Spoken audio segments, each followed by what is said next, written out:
I was cut off just now. Let's continue.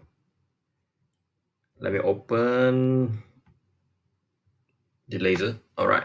So now from the calculations of the voltage drop, okay, by the sheer presence of the voltage drop through the LTC, we calculated that the voltage entering the regulator is 1.0589 per unit.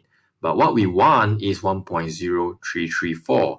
Therefore, we need to have a voltage drop from the LTC before it enters the regulator. So we need a buck. We need to buck this value down to here. So this minus this, the difference, divided by the number of steps, okay, that the LTC can perform.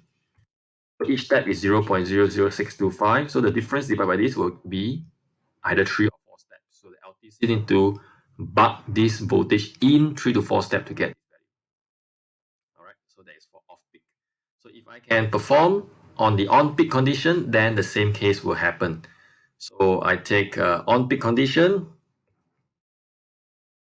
is 1 before entering LTC, minus the current through the LTC, multiply the impedance of the LTC.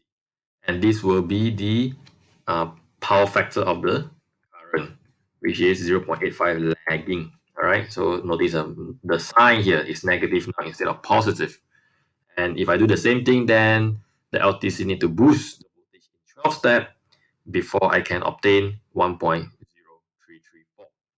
Right? So this will be our ultimate goal, right? This is our ultimate goal. So we know that entering the regulator is 1.0334. And now we are not doing any regulation at all. So at the no load condition, okay, at the no load condition, then there will be no voltage drop, right? So the feeder, the voltage at the end of the feeder will be almost equals to the voltage at the initial part of the feeder, okay? Considering also the bandwidth, plus minus bandwidth. And this is the information that you know from previous lecture with Dr. Teo. So Ks multiplied L over 2 for uniform voltage drop. So Ks is given to us, 4,000 and this value. The length of the feeder is 10 meter. All right, the length of the feeder is 10 meters, so 10 divided by 2. So after you calculate this, you get this value. So this is when we have a maximum load. We consider maximum load condition, the peak load condition.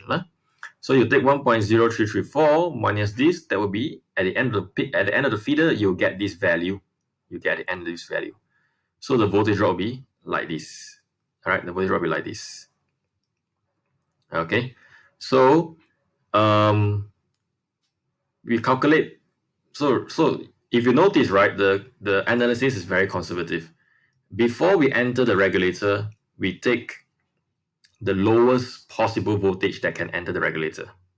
And then when we want to calculate the drop, all right, we want to calculate the drop. This is the drop. We calculate the drop based on the maximum drop possible. Okay, the maximum drop possible. So when I put the zero load here, don't be confused that this is a zero load drop. No, this zero load means that all the conditions that we consider, the VP, the VST, the SST, all right, from earlier slides,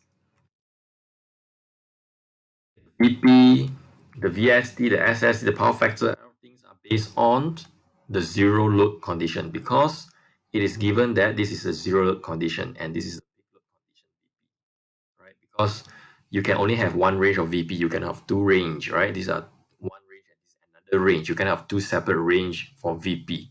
So these are condition 1, these are condition 2. Therefore, I write condition 1 and condition 2. So when I use this value, condition 2, which is for zero load, okay, therefore I write a bracket here, zero load. So I repeat, the zero load over here is just to show us that the condition that we are considering. All right. So for zero load VP, and this is the maximum load, maximum voltage drop possible. So when you take this minus this, then at the end of the feeder, you get this value. So this is a graph that we can draw. Okay, so remember that this is not a straight graph. This is a graph with a curve, yeah, with a curve, a uniform curve, like an exponential, a reverse exponential.